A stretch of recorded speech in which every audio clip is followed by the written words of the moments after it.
Looking at our world from a theological perspective. This is the Theology Central Podcast, making theology central. Good morning, everyone. It is Saturday, October the 23rd, 2021. It is currently 9:49 a.m. Central Time, and I'm coming to you live from the empty sanctuary of Victory Baptist Church, located right here in the middle of nowhere, Texas. Thank you so much for tuning in. I always appreciate it. If you're listening live, feel free to say good morning, hello, say whatever you would like to say. Let me know that you're out there. If you have any thoughts or comments on this subject, please obviously share those. If you have any questions, you can share those as well. And of course, if you don't want to say anything in the live chat, please email me, newsif@yahoo.com, newsif@yahoo.com. Now, I think I have a very, very important subject for us this morning. I hope it sparks lots of conversation. Even if it doesn't spark the conversation, I hope it sparks a lot of thinking inside of you. I hope it really, maybe you'll take this, even if you don't have a conversation with me, maybe you'll have a conversation with other people you know, especially people who go to church. And obviously this is going to be a topic that should be important and interesting for anyone who professes to be a Christian, involved within Christianity, who goes to church or involved in church, because I think we're going to deal with something very, very important. Now, when it comes to churches, within Christianity, there's a tendency to say things like this, right? If the church is growing, right? If more people are coming to the church and the church is growing, people will say, God is really moving. The Spirit is really moving. God is really blessing the church. If you've ever been around a group of pastors and they start talking about the church, so how are things going at your church? Well, God is really moving. Our attendance is up by, 25%. We've had, 4 or 5 families, join in the last week. God is really moving. God is really blessing. The Holy Spirit is really moving. And we always say God is blessing, God is moving, the Holy Spirit is moving, God is blessing. We always say that when the ministry is growing numerically, when more money is coming in, then it's always God is moving, God is doing something wonderful, God is doing something great. We always talk about that. Well, God must be doing something over there because look at how big they've gotten. Look at the, they're building a new building. Look how many people they have. And and I know that some of you will say, no, I don't say that, but there is a tendency. I need to take a drink of water really quick. That was irritating. There is a tendency that even though maybe theologically, maybe we will claim, no, I would not say that. Even though we would tell ourselves that we have a theological position that would argue against that idea, the reality is there's just something that's in us that when everything is going well, right? The church is growing, more and more people are showing up, more money's being given. There's just something built into us to say, God is moving, God is blessing, everything's going great, this is wonderful. But here is the question I have for you. Here is the question. Is it possible that what you are seeing is not God moving? That you're not witnessing the power of God, you are simply witnessing the results of man's ingenuity? I want you to really, really, really think about that. Are you really witnessing the power of God or man's ingenuity? I really want you to ask yourself that question.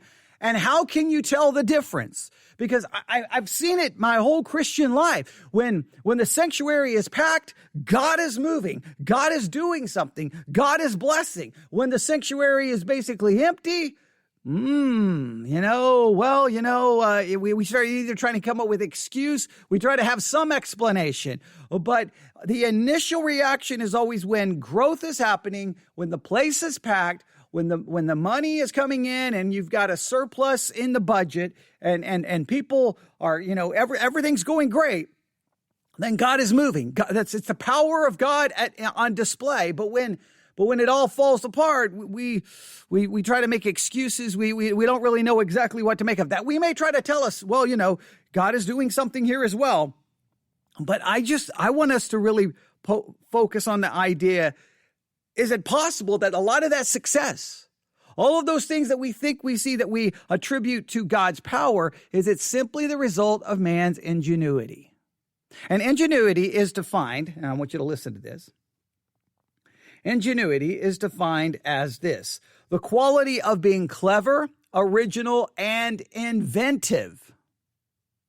Is the reason some ministries are so successful has very little to do with the power of God, the blessing of God, or a move of God, and it's simply that it just demonstrates man's ingenuity. It just demonstrates that they were clever, they were original, and they were inventive, and they're on to something.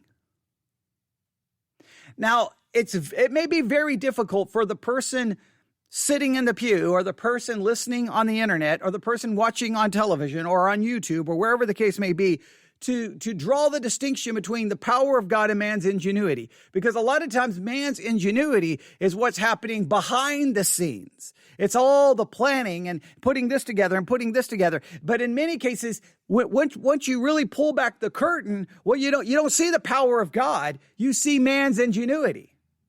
You don't see the power of God. You see man's ingenuity. Let me give you an example. While I was driving here, I was listening to one of the latest episodes of the Rise and Fall of Mars Hill podcast. And it just struck me as I was listening, man, that whole thing was built on man's ingenuity. That wasn't the power of God, even though so many people would have been running around when Mars Hill, in a sense, was rising. There was a lot of people saying, God is doing something. God is blessing. God is doing something. God is doing something there. I may not agree with everything, but God clearly is at work. And a lot of people would say that based, again, off the numbers, everything that was happening. But when you really pull back the curtain, especially if you've been listening to the Rise and Fall of Mars Hill podcast, you realize so much of everything taking place there was nothing more than a result of man's ingenuity. It may not jump out at you in this clip that I'm going to play, but it's what jumped out at me, and I wanted to at least ask these questions this morning. Let's listen to this. Hang on, let's not listen to this because I got to get the audio. Where did it go? I think, okay, here it is. I think this is it. All right, here we go. This episode is brought to you by Church Salary. By using Church Salary's expansive church-specific compensation database and powerful salary calculator tool, you can make better compensation decisions for your staff. Okay, didn't know they had a commercial added into it. All right, here we go. Get started at churchsalary.com. Here we go. This is CT Media.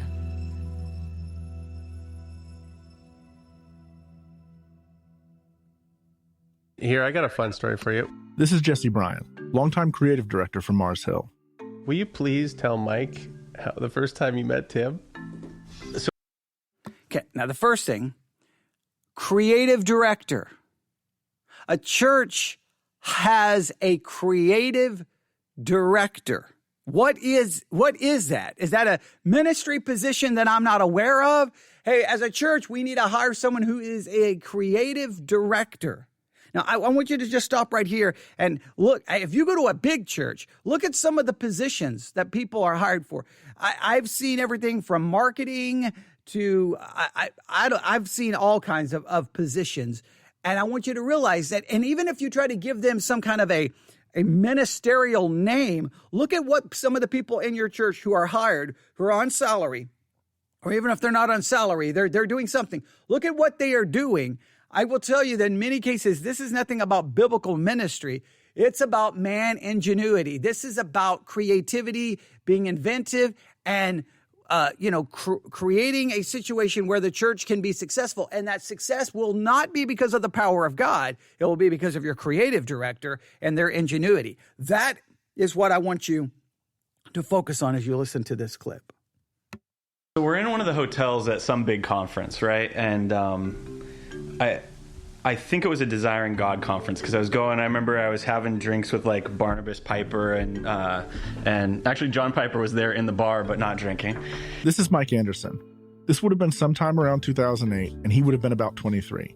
And he'd just taken over at the helm of the Resurgence, Mars Hill's resourcing ministry, which at the time was a barely used blog and website.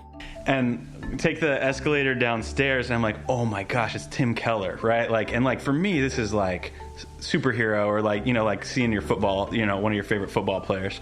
And I introduce myself, I reach out, and he's a huge guy. I had no idea. Just stop right here. So again, you get the idea that this is the kind of thing, that goes on within a large section of Christianity. You've got these celebrity heroes. You know, it's like meeting your favorite football player. But that's what happens within Christianity. You get these celebrities. Now, again, let me make it very clear what leads to the celebrity. Everyone wants to condemn the celebrity pastor culture today. But what drives me crazy, everybody wants to condemn the celebrity culture, but no one wants to address the thing that gives rise to the celebrity culture. And one of the things that gives rise to the celebrity culture is holding these conferences where people pay $50, $100, $200, $300 to get inside a conference to watch someone open a Bible and preach. So what's the product?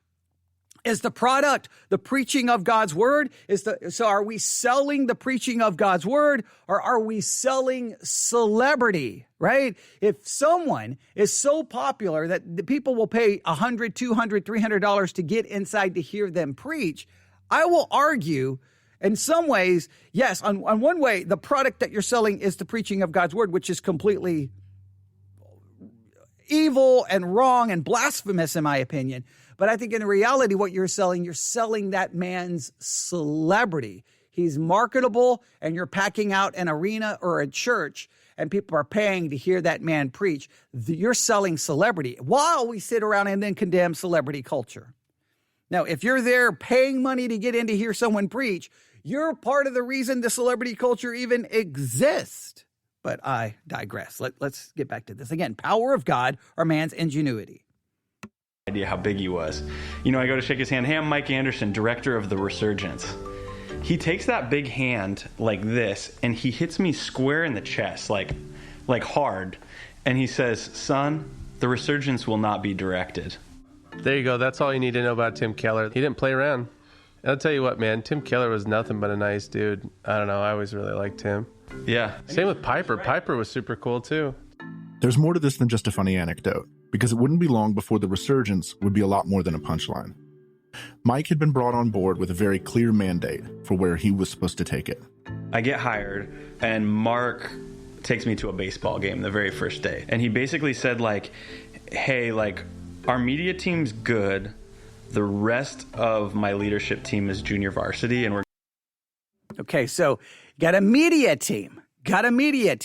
He even, Mark Driscoll even looks at his leadership as like, okay, some of them are the junior varsity team. I need something better because we've got to take this to the next level. So this is planning. This is man's ingenuity at work. We need a marketing team. We need a creative director. We're going to take this Resurgence blog and turn it into something massive. And you look at it, just listen to all the things that they come up with and how they use it and how they work it to their own advantage, ultimately, to get their message out. This has nothing to do with the power of God. This is all man's ingenuity. And I am absolutely convinced that so much of what we see in churches has nothing to do with God. It's not the move of the Spirit. It's just the result of man's ingenuity, utilizing some of the same methods, some of the same ideas, some of the same strategies that are used in business and any other endeavor in which you're trying to build a following, you're trying to get customers, whatever terminology you use. It's just using the same concepts. But once the success starts happening, but then as Christians, we wrap everything. I don't care what it is. We wrap it in religiosity. We wrap it in some kind of, righteous biblical terminology. Because if we do that, then we don't see what it actually is. Like I'm holding a big book here. And we wrap it up, right? Do you remember way back in the day when you had textbooks and you had book covers on those textbooks? Do you remember? Okay, you would find some cool looking book cover for your textbook. Well, no matter how cool it looked, no matter how much you liked the book cover, when you open it up, it was still just the plain old textbook for school, which wasn't near as exciting, and it was pretty boring. Well, I think in Christianity, we take everything and we wrap it up using scripture language, using religiosity, using spirituality. We make it sound very spiritual, very godly, very pure, very holy. But when you open it up, all you see is nothing more than marketing 101, man's ingenuity, man's creativity, and then this movement is built off the ingenuity of man, has nothing to do with the Holy Spirit, has nothing to do with the power of God. But we convince ourselves that no. What we're doing is spiritual. This is God moving. I think that this is so common within Christianity. It's just, this is what we just talk. It's almost like a language we just talk without that language having any connection to what is actually real and what is actually happening, right? I mean, I've seen it before when I had to work with, quote unquote, not a youth director, but kind of worked with the teenagers. And I would be always forced that, every once in a while I had to take the kids to some big event or some wherever. And it was just absolutely, to me, it was absolutely so fraudulent, because all the kids would be told, okay, basically the kids were told, okay, all the kids and all the youth group in the church, we're going to be going to, was it Red Oak, Iowa, or I can't remember, somewhere in Iowa for some kind of event. So we all get there. Well, there's all these youth groups and they're all there. So there's all these kids. And then someone would say, man, look at this. This is awesome. This is God moving. I'm like, no, these are kids who in many cases had no choice, and their parents are like, you're going to go do whatever the youth group activity. They were all brought here on buses. They were brought here because of the church creating, like, either making it sound super fun to get the kids invested to go, the parents making them go. This is not the move of God. This is someone came up with a big activity, created a situation where you would be guaranteed a certain level of participation. They all show up, and then you say, God is moving. No, it was you created the entire situation, and you basically have a captive audience. That's not the move of God. That was just being creative and finding a clever way to get a bunch of teenagers to show up. But we will always frame it in that language.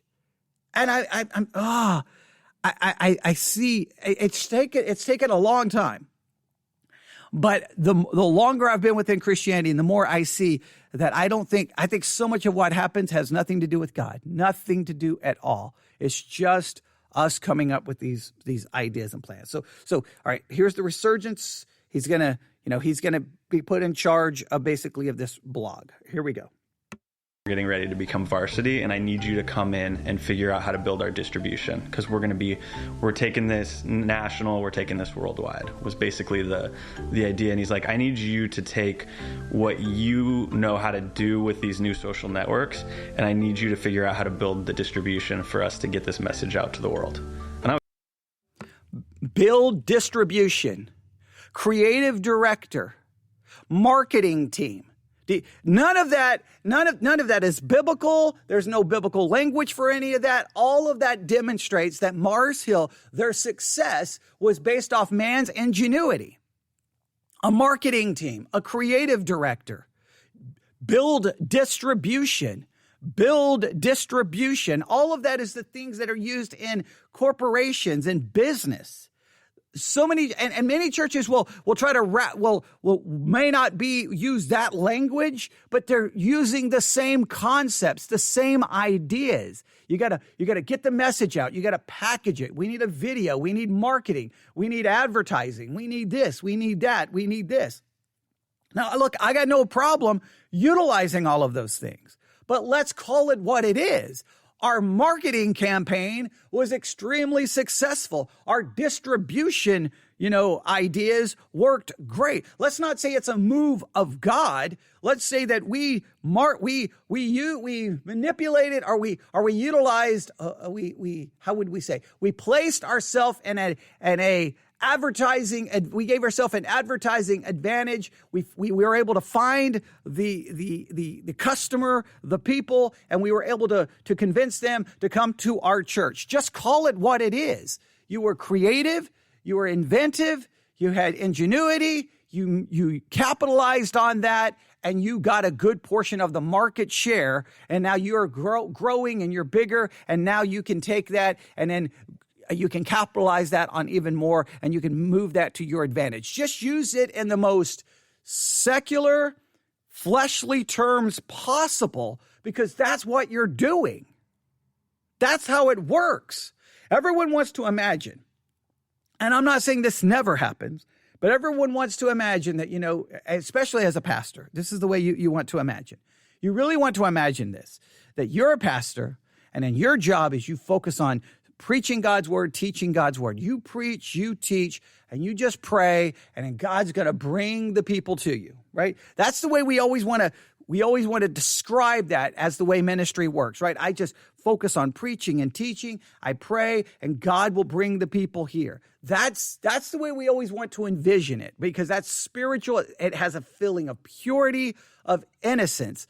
But when you really get into it, it's marketing 101. It's advertising, distribution channels. It's a marketing team. It's a creative director. It's, all the different terms used out there for the different people. And they are the ones, they have to create the cool looking ads or the flyer, and they have to figure out, okay, are we going to mail this, or how are we going to do this? Are we going to we're going to advertise here. We're going to try this. We're going to do this. And they create all the ideas, and the success is based on how many people show up. And then the people show up. Then once they start showing up and everything starts growing, guess what? Forget the creative director. Forget the creative team now. Forget the marketing team. Now it's God did this. God did this. In some ways, being a part of a marketing team or a creative director for a church, in many cases, is a job where you're never going to get the credit, because you go out there and you create the great idea. You bring all the people in, but because we're Christianity, we're going to have to say, well, God is moving, everyone. God is at work. And everybody would be like, amen. Look around. Look at how many people. God is at work. God is moving. I think sometimes it's nothing more than man's ingenuity. I'm becoming more and more convinced of that. But let's listen to a little bit more of this. I was stoked about that. Mike Anderson's work in building the Resurgence is one of the final elements of the Mars Hill story that needs to be put in place. The Resurgence was originally launched in 2006, the same year that they opened their first video venue multi-site campus in Shoreline, and about a year before the governance transition that concentrated authority in a small executive team. What they saw in Mike was a young, true believer with an entrepreneurial gift, the kind of leader that Mars Hill seemed to find regularly. He was fully committed to the vision of the church and willing to bleed for it, which he did. Jesse and the media team may have had Shredder's lair with skateboard ramps and $100,000 cameras. Mike Anderson did not. The budget policy for me was eat what you kill. And so I had to bring in the money. So what I was doing is I was calling up publishers, I was calling up conferences, I was sleeping on the floor of different people's hotel rooms so that I could travel the country and go make Resurgence a thing. Now, here you have someone in the church. Now, they're a true believer. They're going to go out there and do the work. They're going to go out there and do the work. And they're going to go from going to conferences. So many pastors go from conference to conference to conference so they can, quote unquote, network. They can meet other people. And I hate to feel this. I hate to say this, but sometimes I feel that whenever you talk to a pastor, it's almost like they're looking at how can and I know I should not say this, but it always feels like that the networking is how can you help me become more successful? Like whenever pastors start asking you about your church, I'll give you an example. I don't know how many years ago, I get a phone call, I'll get an email from a new pastor in Abilene, Texas. And he's just trying to meet all the pastors in town and get to know them. All right, that sounds good. Okay, great. So he invites me to dinner. Starts asking all these questions about my church and about the people in it, just asking all these questions. I'm somewhat naive, and I'm like, okay, great. So I give him all the information. Well, I can't remember exactly how long after that meeting. He never called me again, never talked to me again. But it wasn't long after that meeting that I started losing people in my church to that church. He started recruiting people from my church to his church, and then he started growing his church from people who were attending my church. And what he was trying to do, he was basically trying to have somewhat of a takeover because he was Reformed. The church he was a part of wasn't really Reformed, so he was trying to find people who were somewhat Reformed so that he could put them in key positions of leadership so they could basically transform and take over the church and try to make it Reform. But he was trying to find, I guess, people from Reformed churches in order to help build his thing. And it's like, to this day, now I'm not saying that that's exactly what he did, but I'm saying it was I have to say this, it felt like a coincidence that we meet, he gets all this information, never talks to me again, never emails me again, never calls me again, never asks me to lunch, never speaks to me again. But then I start losing my people. Now, fine, if my people want to leave, I got no problem, because I've always said the last thing you want to do as a pastor is do everything you can to manipulate someone to stay. If they want to go, you let them go as fast as they want to go. You carry their Bible to their car and say goodbye, because if they stick around and they don't want to be any there, they will become a poison and a cancer that will ultimately eat away and destroy your church. But I just think sometimes the networking is pastors looking for a way to benefit themselves. It's how can I utilize this situation? And if you don't have anything to offer them, in many cases, they won't give you the time of day. I've told this story as well. I used to go to a kind of a little conference in Kansas City. Now, I loved the conference because it was free. That was awesome. And they didn't go, for the big name pastors, but, somewhat well-known pastors, I guess, in that kind of group. And the preaching was always very good. But I was young and I was looking, wanting to get into ministry. So I was always hoping that, I could talk to some of these pastors and I could, maybe learn something and maybe find out how to get in, because I still didn't really understand how you get into ministry, because no one ever really, basically the way I was taught is, oh, you want to be in ministry? Okay, you go to our Bible Institute and this independent fundamental Baptist church, and you just go out there and start a church. And I'm like, well, go out and start a church with, wait, that's the way you do it? Why do we need to start another church? How does this work? And I was never really given any clear direction. And it was pretty much like, okay, this is basically what you do. You quit your job, you go start a church somewhere in the middle of, where there's not a lot of churches, and then you struggle to make it financially. And hopefully you and your family, it was just this really weird concept and how it went about. But I can remember going to this conference, just trying my best to talk to these pastors, and it was pretty much yeah, okay, whatever, kid, go away. It was like they didn't have the time of day for me, because they were all networking amongst themselves. They were all, and it felt like, okay, so I'm the outsider. It's no, it was no desire to try to even help or bring anyone in. I've always had this just weird, I don't know what it is. I've never really, pastors either don't like me, or I've never been able to develop any kind of a relationship with pastors, because I just feel like that everything is about, what can you do for me?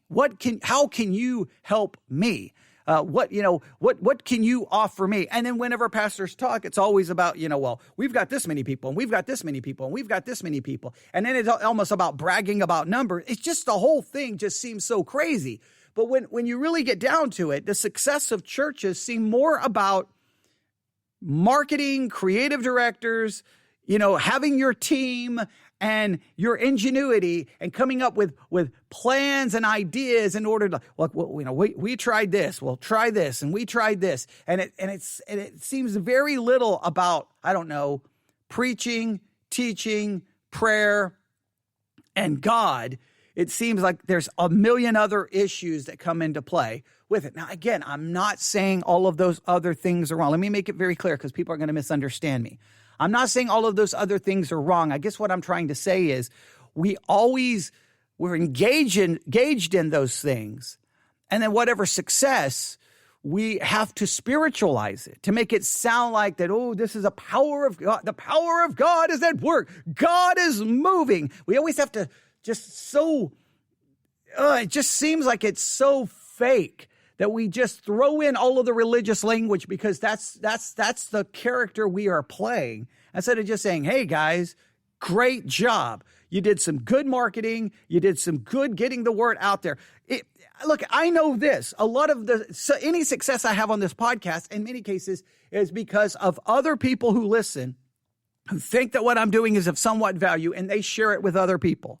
There's nothing spiritual about that. That's people. Now, I am very appreciative of everything that works. I do everything in my power to get my podcast on every platform possible, hoping someone will discover it, right? That's not the power of God. That's like spending hours and hours going, okay, there's a podcast app. Are we on there? How do we get on there? Pandora's got podcast now. How do I get on Pandora? That is just hours and hours of working to do that. I'm not saying there's anything wrong with that, but just acknowledge it. And when you listen to what happened at Mars Hill, this is all just creativity, ingenuity, hard work, and networking at conferences to meet people so that you can get what you need to benefit the Resurgence website, the Resurgence blog. That's what it was about. Finding people who would give content to the Resurgence blog, so the blog and the website would have lots of traffic, and then they could use that traffic to then get their message to those people. So let's go find people that will give us content. We'll use their content to bring the audience here, and then when they're here, then we can get, obviously then us share our message, which will then ultimately benefit us. It's very just human, fleshly ingenuity. So just acknowledge what it is, but we will always find a way to try to create the idea that it's a power of God. All right, let's continue. And so I would go do whatever it took to earn enough money to go to this event or that event. And I would bring a little camera with me, and I'd try to record, whoever I could get in front of. That's how the Resurgence became what it became, was me traveling around and doing whatever I could to get clips or to get access to blog posts, all that sort of thing. And then again, I built a volunteer team that grew like crazy, and we built a machine to turn that into blog posts and podcasts and all that sort of thing.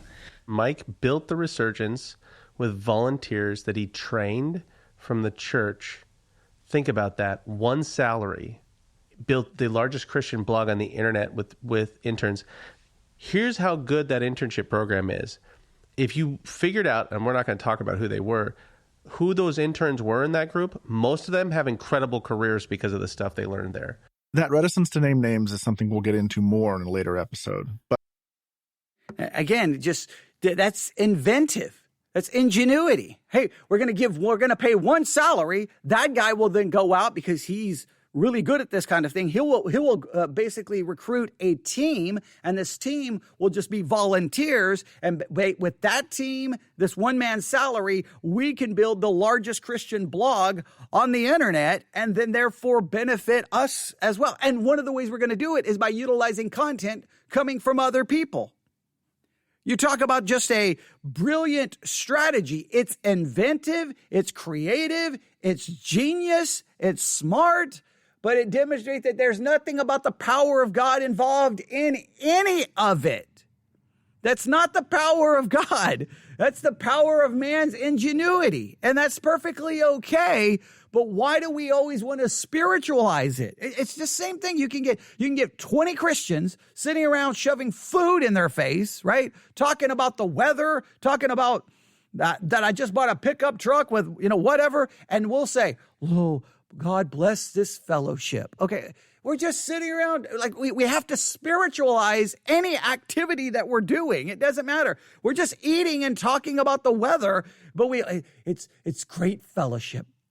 God bless this fellowship. And it just seems like sometimes it's like, why can't we just say what we're doing? We're sitting around and eating and talking. Is it wonderful? Great. Are you enjoying yourself? Great. But we've got to throw in a spiritual element to it to make it feel more spiritual. You can have 20 people who are not Christians sitting across the room at the table talking about whatever they're talking. I guess that's not fellowship, but what we're doing is something deep and spiritual and needful for Christian growth. And it's like, why do we always feel the need to it's almost like a self-righteousness that we've got to make it all sound more spiritual than it is. Now, the one thing I love about these interviews, they're not doing that. They're straight up just explaining, this is the way we did it. They're just being very honest that this was about a creative director. This is about getting not a junior varsity team, but getting the varsity team in there. Let's get these distribution channels open. Let's do this. And then one individual who was so committed that he was going around the country sleeping in hotel floors to meet people with a camera, interviewing whoever he could to build that website. That's what made it work. That's what made it work. Many churches, good morning, Twyla. Many churches are successful, and I was responding to someone in the live chat. One of the reasons some churches are so successful, has nothing to do with the power of God. It's with the dedication of people in the church being inventive, ingenuity to get the word out there and to bring people to the church. So many situations, the success of a church in many cases is the ingenuity of the pastor to some level, but in many cases it's the ingenuity and dedication of those who go to that church, who are out there working to promote the message and to get people to come. And in this particular case, Mars Hill was built off the ingenuity of this person who was hired as a creative director, who was able to build the largest Christian website, off the back of basically volunteers. But I've confirmed it. And as for this story, the launch of the Resurgence, I remember those days. I remember first meeting Mike Anderson when I was writing for the Gospel Coalition and attending conferences and events around that time. Mike would be around wearing this huge black backpack because, unbeknownst to me, literally everything he was traveling with was packed inside. I remember someone asking around for a room for him one time that he could crash in, and I kind of thought it was a joke, but it turns out he wasn't. It was the scrappy way this website was put together. And the sweat that he poured into that work paid off over time. Eventually, the Resurgence became the kind of place that Christian writers of all sorts wanted to publish their stuff, and it was a wildly diverse mix. Scholars like Timothy George, D.A. Carson, and Michael Horton, along with megachurch pastors like Perry Noble, Craig Groeschel, musicians like Jackie Hill Perry, all kinds of Acts 29 pastors, the aforementioned Tim Keller, and full disclosure, I published an article there as well. So we were going out, and with the Resurgence, we were inviting people to write, but we decided what they were going to write about. We were trying to shift the whole perspective on how all this stuff worked. And they were happy to do it because we had a vision and they didn't. So brand implies value. So if you can take someone with a strong brand and you can stand next to them, it's called selling by association. So every time Mike could get, Grudem or whoever to write a blog post, they thought they were winning because they were getting distribution. We were stacking the deck. It was like, look at all these all-stars. And we're bringing in people from different tribes because we weren't a part of any of them. Mm-hmm. So it wasn't like we cared what the Baptists were doing or the whatevers were doing. We weren't part of a denomination. So it was like, great, let's just go get all the best people from all these other places and get them on the platform. And then the more that Mike did that, the traffic just started going faster and faster. And again, just everything, all the language there, brand equals value. And then we were going out, getting these people to get content, to build a brand. Those people thought they were winning because they were getting distribution to their content. But ultimately, it was Mars Hill, the Resurgence, and all of those individuals that ultimately were winning. In a sense, as they said, they were stacking the deck so that everyone would go to the website, which then ultimately benefited Mars Hill. This is all ingenuity, marketing, branding, creative directors. It's all of that. None of this had to do with the power of God. And that's what I think that's the question we have to constantly ask ourselves. When we immediately get ready to say, oh, God is moving, or that's the power of God. Look at what's happening in this church. God is moving. You may want to stop and ask yourself, wait, is that God, or is this just the result of dedication, hard work, and man's ingenuity? If it is just the result of men's dedication and hard work and ingenuity, then just say that. Why do we have to spiritualize it? Trying to make something spiritual when in reality it's not, is just foolish and just dumb. Just say what it is. Man, good work, team. You got out there, you dedicated yourself, you marketed this church. We've now grown tremendously. Thank you. Great. You'll get a pay raise, whatever the case may be. But no. We've got to always try to cover it in the most and the robe of religiosity, and I don't know why we continue to do that. And let's finish this clip. The success of the Resurgence eventually allowed it to expand well beyond the blog. It was a publishing imprint and a training center featuring classes taught by well-respected conservative evangelical scholars. That coincided with several other factors to define what I'd call the third act in the life of the church. Act 1 was the church living on a shoestring, unsure how they'd pay rent, unsure of who they were or what they were ultimately going to be about. It was the formative period where Mars Hill found an identity and a sense of trajectory. Act 2 started maybe 2001 or 2002.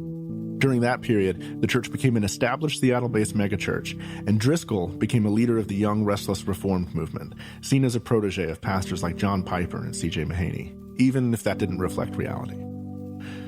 The stage was getting set for the third act around this time, with the launch of the Resurgence, the governance changes of 2007, and the launch of video venue multi-sites in 2006. These strategies, along with the growing awareness of Driscoll as a pastor celebrity, allowed for an ever-expanding sense of horizon for the church's future. It stretched the imagination for what Mars Hill and Driscoll could achieve. But it's also the final stage in the story, because pursuing those ambitions came with a willingness to jettison a lot of the past, commitments to place and to people, to values and identity. It would take a while for those shifts to fully come to the surface, for them to be fully realized in the minds of the leaders that they would affect. But, as everyone at Mars Hill would eventually find out, when you undermine your own foundations, you shouldn't be surprised when the thing you've built starts crumbling around you. And there you have, that's really the intro for the episode. It's called Red Sky at Morning, Rise and Fall of Mars Hill. Again, it's a podcast I think everyone should subscribe to. I've stated it so many times. I don't listen to the podcast to go look at all the mistakes Mark Driscoll made. I know a lot of people use it for that. I use the podcast to look in the mirror and to look at ourselves and to see what we can learn. Whatever Mark Driscoll did right or did wrong, and there's plenty to discuss there, I'm not interested in that. That just seems like kicking someone after the fact. Okay, it all imploded, it all fell down, I'll say whatever. But what can we learn from it? And it just seems to me that this episode on my drive here to the church this morning just made me ask the question, is it really the power of God or is it man's ingenuity? When you go back and really look behind the scenes of the rise of Mars Hill, it had very little to do with the power of God, and it was all about marketing, branding, strategy, celebrity. That's what it was about, and that's how it became so big. Now, at the time, people would have argued with you and go, no, God is doing something. God is at work. Now, many of those people who said God was moving and God was at work will now claim that they never said those such things and that they realized from the very beginning that it was a problem. It's amazing how people always say that after the fact. But at the time, everywhere you went, people were defending Mark Driscoll and God was working and God was moving and the Holy Spirit was moving because we have to Christianize everything. And as Twyla just said, 1,000% Christians have to Christianize everything. It's annoying, and I completely agree. It just seems like we have to do that. You get 4 men together and they're going to go camping. It's like, this is going to be a great time of spiritual fellowship. And it's like, no, you're just going camping. Why do you have to Christianize it? Why do you have to try to claim it's something more than it is? Why? Just no. Why do we do that? And I think so much of what happens in the church, we Christianize basically nothing more than your basic marketing, branding, strategies that are utilized by corporations and companies and businesses. That's what we utilize. That's what we use. And if there's any success to them, then we come along, grab that robe of fraudulent righteousness, wrap it around it and go, see, look, God is moving. God is powerful. Look at what God is doing. God is blessing. No, it's the result of your marketing campaign. That's what it is. I'm not saying churches shouldn't use marketing campaigns. I'm not saying churches should not use good strategy to get the message out there. I think what happens is either some churches have those people. Okay, Will said, thank you for suggesting that podcast. I've listened to every episode except the latest bonus episode. So good. Well, I'm glad that you found it beneficial.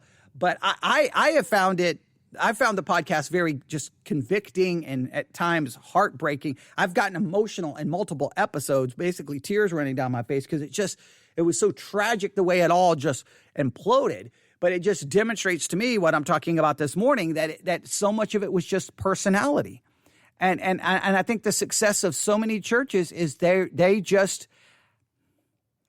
I'm going to say fortunate, because I don't like the word lucky. They're fortunate that they just get, it's really who walks through the front door of your church. You're going to get those people who walk through the front door of your church who are committed to what your church is trying to do. They're committed to it. And so they go to work. They go to work. Now, in Mars Hill's case, they hired people. So in some cases, your church this is really weird the way it works. The church, you have to reach a certain level of growth, right? Because you've got to reach a certain level of growth so that you have the finances. Once you get the finances, then you can go out there and hire the people that then can then take the church to the next level. You see that with Mars Hill. There had to be a certain level of growth. Once you get to that level of growth, then Mark Driscoll was just hiring everyone. He hired the best video media team that money could buy. He was hiring people for this and this. Once you hire that team, then the pastor can just kind of like wash his hands of all of that work, and then he can focus on preaching and doing whatever the pastors do. But you've got to have those people. And once you get those people, then there's a great chance, I'm not saying it's guaranteed, but there's a great chance that you can grow the church into maybe not a mega church, but you can definitely grow it. But you've got to have that marketing team, that communications team. You need that communications director. I mean, I can't even tell you how many churches hire people who basically function as a communications director or as a marketing team. And they're the ones coming up with, we're going to produce this flyer, we're going to send it out.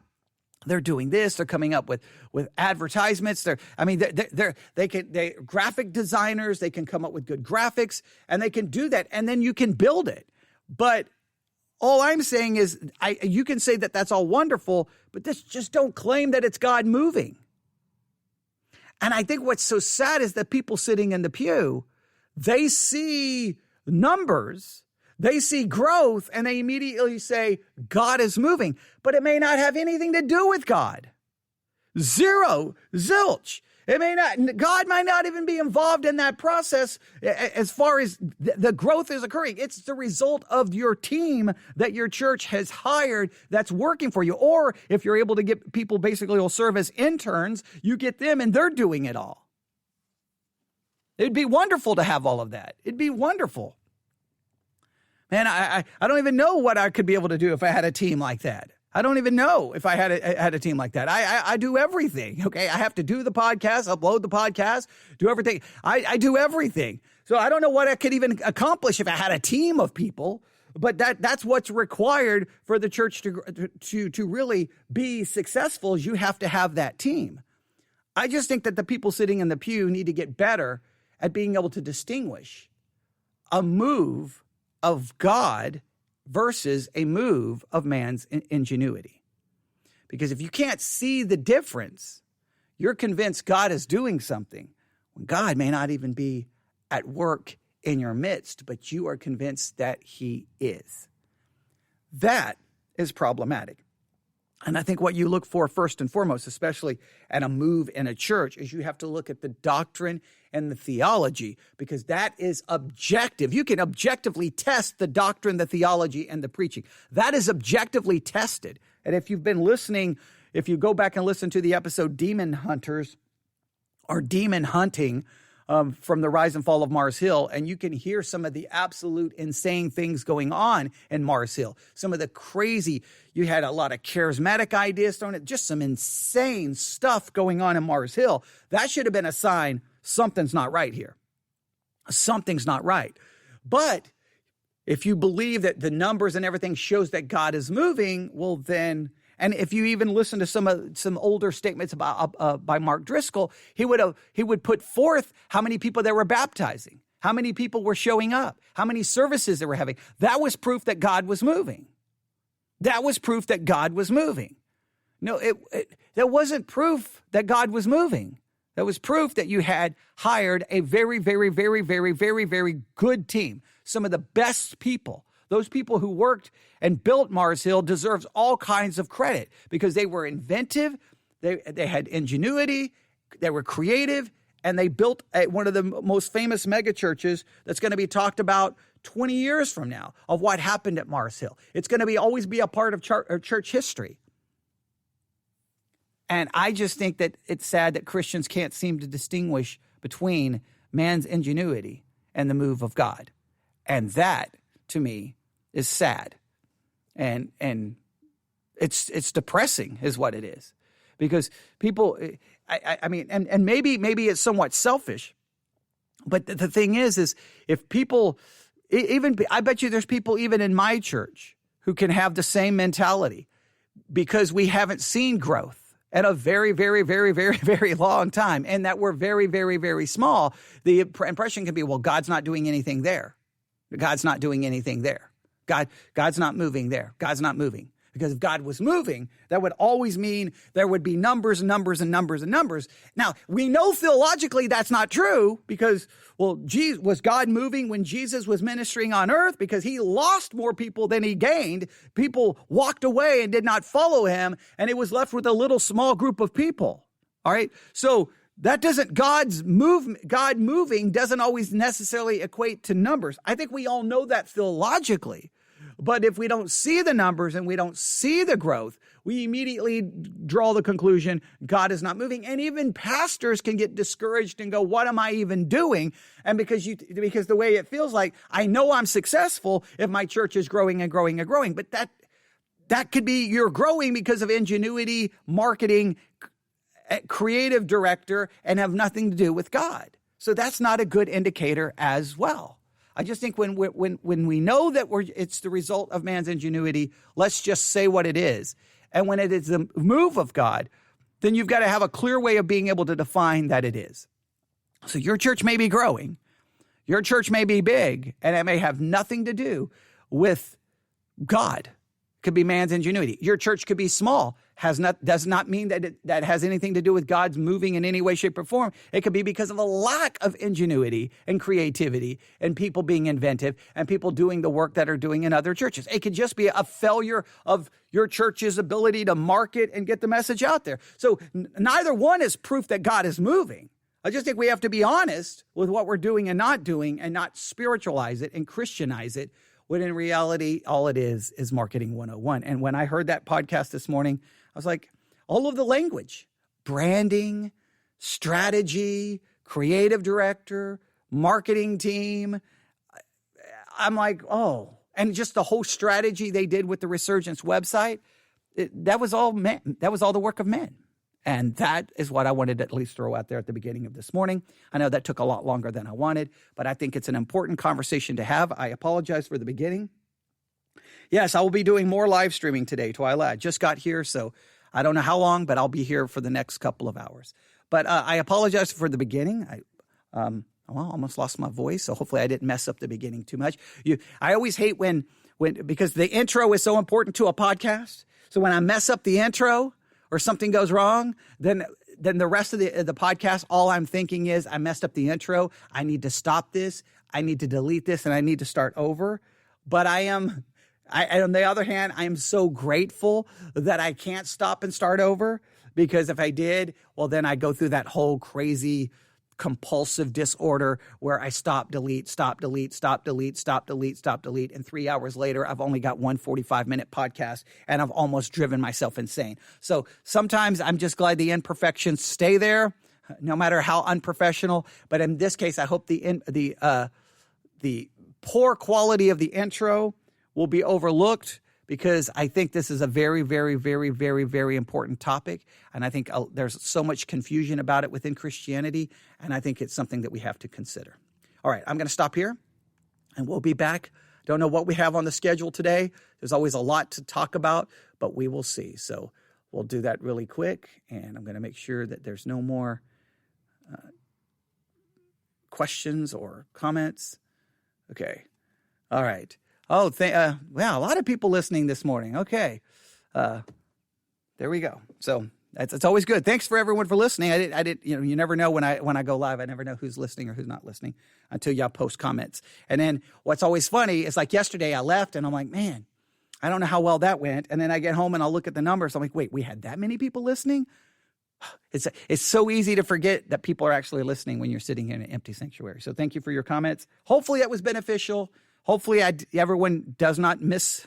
If you look at the comments on YouTube this morning, oh boy, craziness on YouTube this morning. Diane, I think we've all been guilty. We've all been guilty. We've all been guilty of doing that.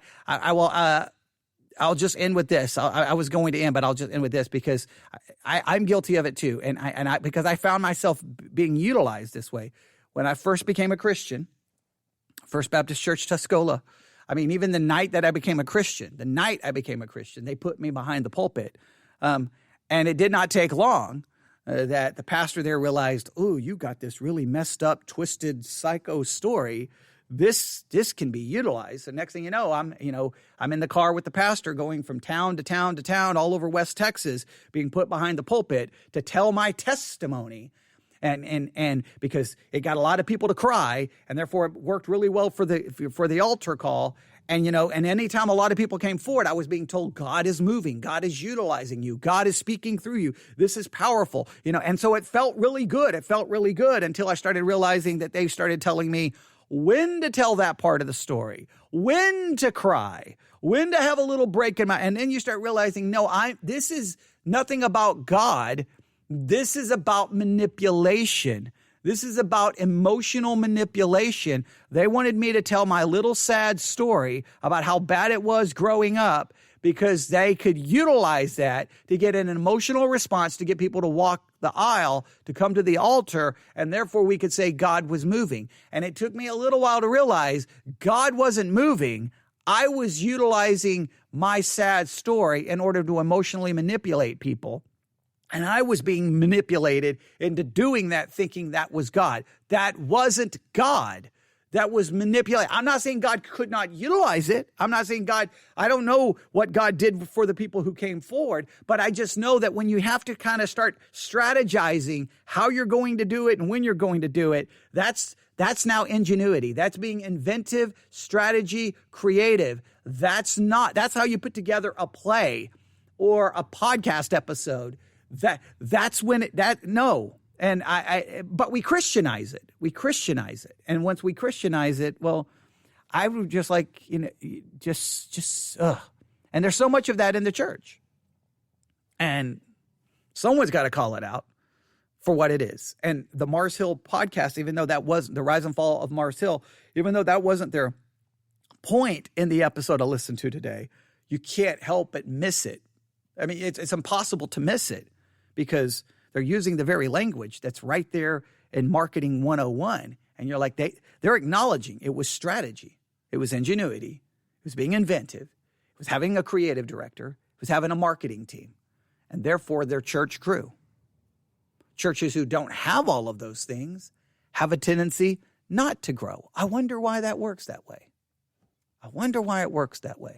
Because like it or not, the way churches grow, in many cases, is more based off marketing than it is prayer, fasting, and preaching.